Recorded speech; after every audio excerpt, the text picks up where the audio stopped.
Hello friends, this is Deepak.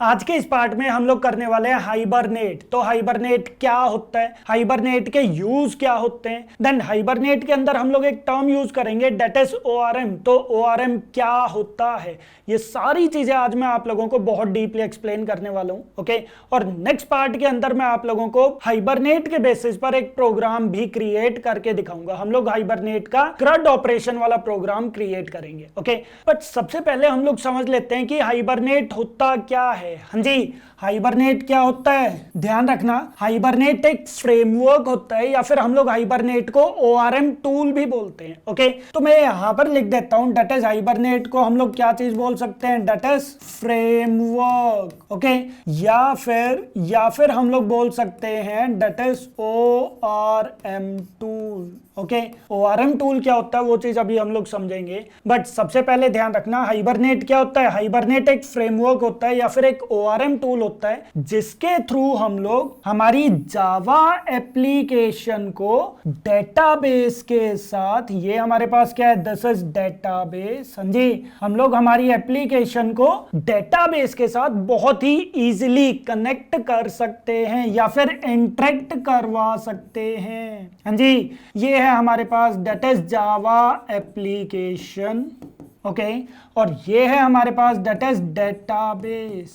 Point clear है चीज सबको। तो ध्यान रखना है आप लोगों को, हाइबरनेट क्या होता है। हाँ जी, हाइबरनेट एक फ्रेमवर्क होता है या फिर ओआरएम टूल होता है जिसके थ्रू हम लोग हमारी जावा एप्लीकेशन को डेटाबेस के साथ बहुत ही इजीली इंटरेक्ट करवा सकते हैं। ओके, ठीक है, बट यहां पर माइंड में एक क्वेश्चन आएगा कि सर अगर हम लोग जावा एप्लीकेशन को डेटाबेस के साथ इंटरेक्ट करवाना चाहते हैं तो पहले तो मैं यहां पर जेडीबीसी पार्ट यूज करता था। हाँ जी, जब मेरे पास ऑलरेडी जेडीबीसी पार्ट है तो फिर हाइबरनेट की नीड क्या है यहां पर। हाँ जी, हाइबरनेट की नीड क्या है, जब ऑलरेडी मैं जेडीबीसी पार्ट के थ्रू जावा एप्लीकेशन को डेटाबेस के साथ कनेक्ट कर रहा था। ओके, तो यहां पर पॉइंट समझते हैं। देखो यहां पर एक चीज का ध्यान रखना, हाइबरनेट से पहले आप लोगों को पता होना चाहिए ओआरएम टूल क्या होता है, और ओआरएम से पहले आप लोगों को यह चीज करना पड़ेगा कि जेडीबीसी क्या होता है। ओके, हालांकि जेडीबीसी पार्ट मैंने आप लोगों को ऑलरेडी करवाया हुआ है। ठीक है, तो मैं एक बार कोडिंग पार्ट दिखाता हूं आप लोगों को जल्दी से, सिर्फ 1 मिनट के लिए, और फिर मैं बताऊंगा कि हम लोग जेडीबीसी को क्यों नहीं यूज करते।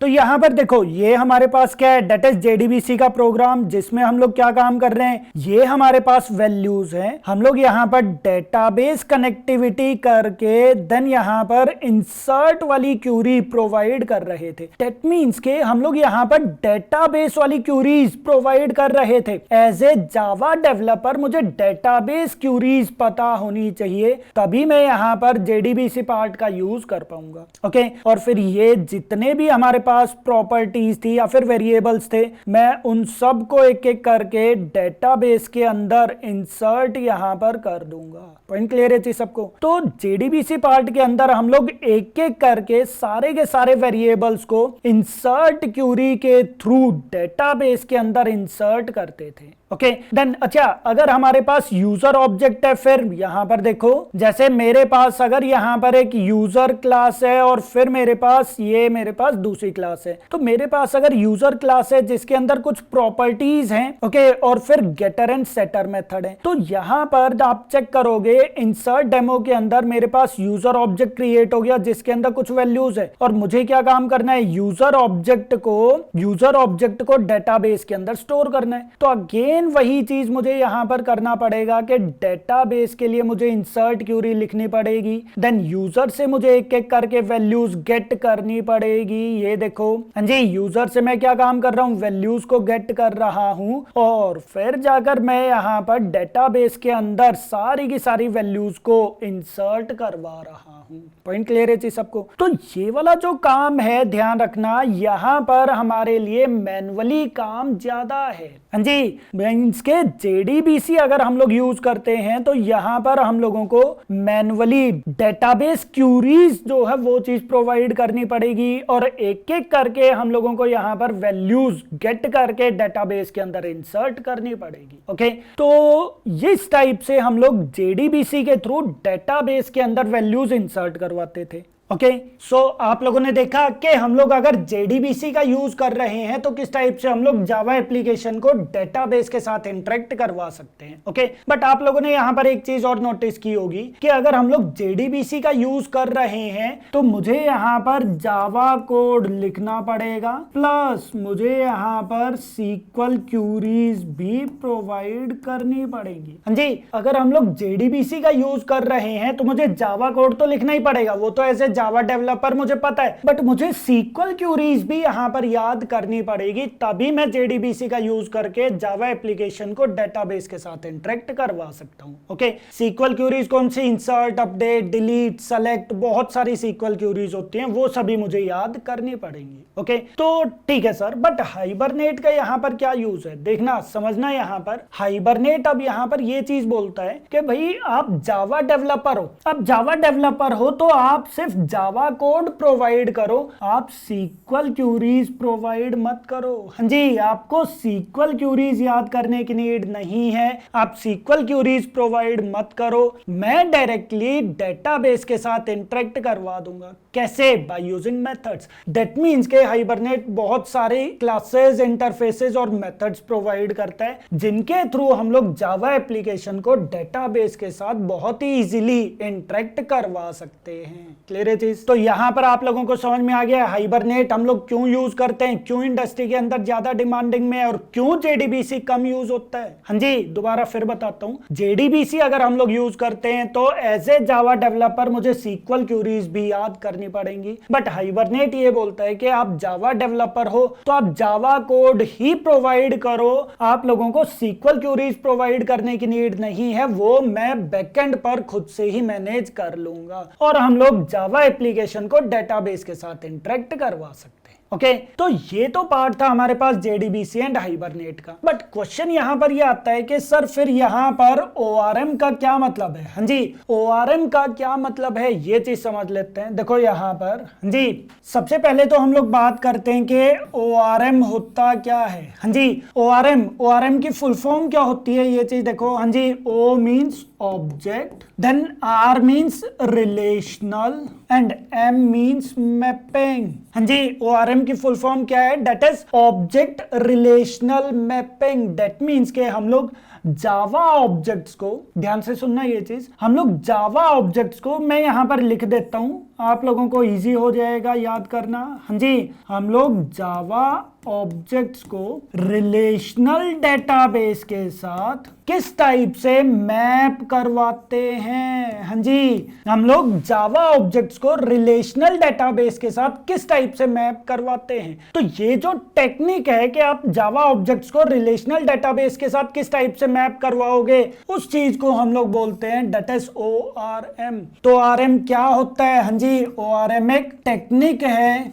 जिसके थ्रू हम लोग ये चीज बताते हैं कि हमारा जो जावा ऑब्जेक्ट है वो रिलेशनल डेटाबेस के साथ किस टाइप से मैप होगा। क्लियर है चीज सबको? तो ये होता है ORM। ओके, थोड़ा सा इसको हम लोग डीपली समझते हैं। तो यहां पर देखो, मैं इसको थोड़ा सा छोटा कर देता हूं, ठीक है। तो यहां पर देखो, आप यहां पर एक चीज समझो। देखो, जब हम लोग JDBC पार्ट का यूज कर रहे थे, हाँ जी, जब हम लोग JDBC पार्ट का यूज कर रहे थे तो JDBC के अंदर हम लोग जब भी SQL क्यूरीज प्रोवाइड करते थे, मैं वहां पर डायरेक्टली उसको बता देता था कि कौन सा टेबल है, कौन सी वैल्यूज मुझे कहां पर इंसर्ट करनी है। हाँ जी, मैं यहां पर कमांड लिखता था that is insert into table name.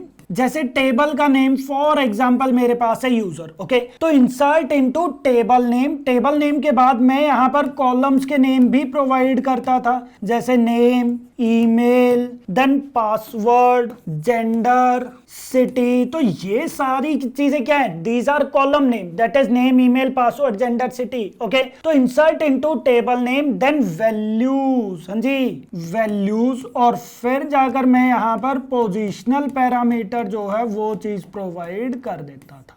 Okay तो इस टाइप से हम लोग प्रॉपर यहां पर बताते थे कि हमारे पास ये टेबल का नेम है, देन ये हमारे पास क्या है, हाँ जी दीज आर कॉलम नेम, ये हमारे पास क्या है, these are 5 column names. Okay और उनके अंदर जो भी वैल्यू इंसर्ट होगी वो हम लोग प्रोवाइड करते थे। और ये थी हमारे पास दीज आर पोजिशनल पैरामीटर्स, जिसके अंदर हम लोग वेरिएबल्स का नेम प्रोवाइड कर देते थे। ओके तो यहां पर हम लोग क्लियरली मेंशन कर रहे थे, हाँ जी यहां पर हम लोग क्लियरली मेंशन कर रहे थे कि हम लोगों को कौन से टेबल के अंदर, कौन से कॉलम के अंदर कौन सी वैल्यू इंसर्ट करनी है। ओके अब बात करते हैं कि ORM किस टाइप से ऑब्जेक्ट्स को रिलेशनल डेटाबेस के साथ मैप करता है। हाँ जी ORM के अंदर, क्योंकि ORM के थ्रू हम लोग SQL क्यूरी तो प्रोवाइड नहीं करेंगे, मींस के हम लोग कहीं पर भी टेबल नेम या फिर कॉलम्स के नेम प्रोवाइड नहीं करेंगे, तो उसको कैसे पता चलेगा कि कौन से ऑब्जेक्ट को कौन से टेबल के अंदर और कहां पर इंसर्ट करना है। हाँ जी तो यहां पर देखो जावा ऑब्जेक्ट, ये है मेरे पास, this is Java object. Okay अब फॉर एग्जांपल मान लेते हैं कि ये ऑब्जेक्ट है मेरे पास, दैट इज यूजर क्लास का, ठीक है, और इसके अंदर हमारे पास बहुत सारे वेरिएबल्स हैं, जैसे नेम जिसके अंदर कुछ वैल्यू आ जाएगी, देन हमारे पास है दैट इज ईमेल, अगेन कुछ वैल्यू आ जाएगी, then password, then gender and then city. Okay तो ये मेरे पास एक ऑब्जेक्ट है किसका, यूजर क्लास का, जिसके अंदर मैंने यहां पर कुछ वैल्यूज इंसर्ट करवा दी। अब मुझे ये वाली जो वैल्यूज है या फिर ये जो ऑब्जेक्ट है ये मुझे डायरेक्टली इंसर्ट करवाना है किसके अंदर, दैट इज इन डेटाबेस। हाँ जी ये मुझे यहां पर इंसर्ट करवाना है किसके अंदर, that is in database. Okay but database के अंदर तो बहुत सारे टेबल्स हो सकते हैं। हाँ जी डेटाबेस के अंदर तो बहुत सारे टेबल्स हो सकते हैं। ओके अब ये वाला ऑब्जेक्ट कौन से टेबल के अंदर इंसर्ट होगा, इसके अंदर इंसर्ट होगा या इसके अंदर इंसर्ट होगा। हाँ जी तो यहां पर हम लोग क्या काम करते हैं, यहां पर हम लोग करते हैं मैपिंग। क्लियर है चीज। अब मैपिंग कैसे करते हैं, हाँ जी यहां पर हाइबरनेट, हाइबरनेट क्या है, एक ORM टूल है, हाइबरनेट क्या है, एक ORM टूल है। तो यहां पर हम लोग हाइबरनेट को ये चीज बताते हैं कि भाई ये जो ऑब्जेक्ट है किस क्लास का ऑब्जेक्ट है, दैट इज यूजर, तो ये हमारे पास टेबल का नेम है। हाँ जी ये हमारे पास टेबल का नेम है, तो मैंने यहां पर कर दिया दैट इज यूजर, और ये हमारे पास ऑब्जेक्ट है, और ऑब्जेक्ट के अंदर जो हमारे पास प्रॉपर्टीज के नेम है, जो प्रॉपर्टीज के नेम है ये है हमारे पास दैट इज कॉलम नेम। हाँ जी ध्यान रखना, ये हमारे पास क्या है, that is column name, that is name, email, password, gender, city. तो ये जो प्रॉपर्टीज हैं ये हैं यहाँ पर कॉलम के नेम, और जो उनके अंदर वैल्यूज हैं वो मेरी यहाँ पर जाकर इंसर्ट हो जाएगी। क्लियर है चीज। मेरे पास कोई दूसरा ऑब्जेक्ट है तो वो दूसरा ऑब्जेक्ट भी मेरे पास यहां पर जाकर स्टोर हो जाएगा। पॉइंट क्लियर है चीज। तो जितने भी ऑब्जेक्ट्स हैं वो यहां पर जाकर एक एक करके स्टोर हो जाएंगे। तो ये होता है ORM। हाँ जी ORM that is object relational mapping.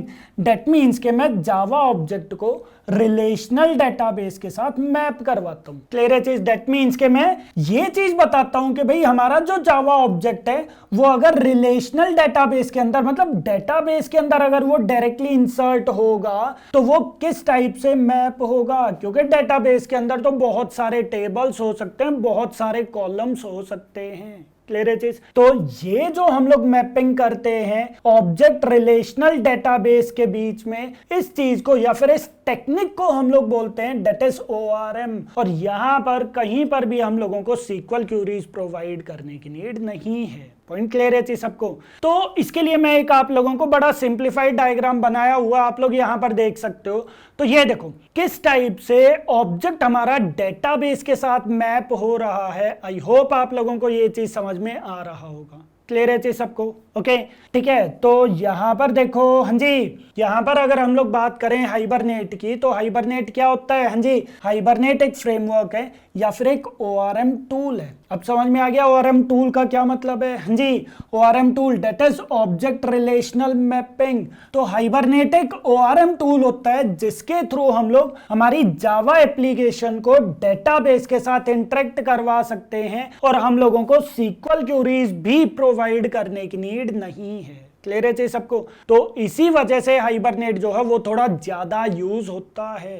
Clear है चीज। सो आई होप यहाँ पर आप लोगों को पता चल गया होगा कि हाइबरनेट क्या होता है, ORM क्या होता है, देन JDBC क्या होता है, और JDBC अब हम लोग क्यों नहीं ज्यादा यूज करते, हाइबरनेट की इतनी डिमांड क्यों है। ओके, तो सारे पॉइंट्स मैंने आप लोगों को लास्ट में एक नोट्स की फॉर्म में प्रोवाइड कर दिए हैं, आप लोग एक बार वो चीज जरूर देख लेना, वीडियो के एंड में आप लोगों को मिल जाएगा। ओके, सो ये था हमारे पास हाइबरनेट का सिंपल इंट्रोडक्शन। नेक्स्ट पार्ट के अंदर मैं आप लोगों को हाइबरनेट का आर्किटेक्चर और फिर हाइबरनेट का एक प्रोग्राम भी बनवाऊंगा, CRUD ऑपरेशन वाला हम लोग प्रोग्राम क्रिएट कर लेंगे। ओके, सो हाइबरनेट क्या होता है, ORM क्या होता है, ये चीजें आप लोगों को बहुत डीपली पता होनी चाहिए क्योंकि ये इंपॉर्टेंट है इंडस्ट्री के अंदर। ओके, और लास्ट में एक बार आप लोग नोट्स जरूर देख लेना। इन केस अगर कोई डाउट आता है तो आप लोग कमेंट्स के अंदर पूछ सकते हो। Okay, thank you.